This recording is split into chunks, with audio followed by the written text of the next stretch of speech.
না, আমরা তো বলেছি যে গণভোটে জনগণের রায় প্রতিফলিত হয়েছে। 70% মানুষ গণভোটে হ্যাঁর পক্ষে ভোট দিয়েছে।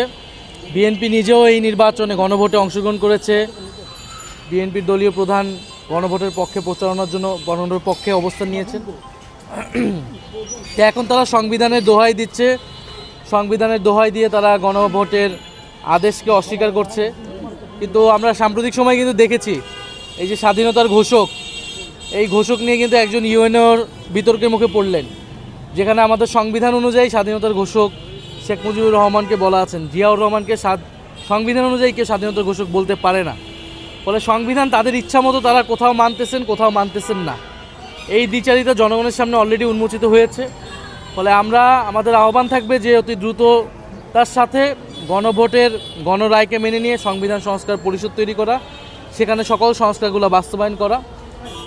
অন্য এর যদি কোনো ব্যত্যয় ঘটে এবং তারা যদি এই ধরনের সাংবিধানিক দোহাই দেয়, এটা জনগণের কাছে বিশ্বাসযোগ্য হবে না। এইটা রাজনৈতিক যে আস্থার সংকট তৈরি করবে এবং তখন এই জিনিস আসলে রাজপথে গড়াবে। তো সেই জিনিস যাতে রাজপথে না গড়ায়, সংসদে সমাধান হয়, এটার দায়িত্ব আসলে সরকারি দলকে নিতে হবে।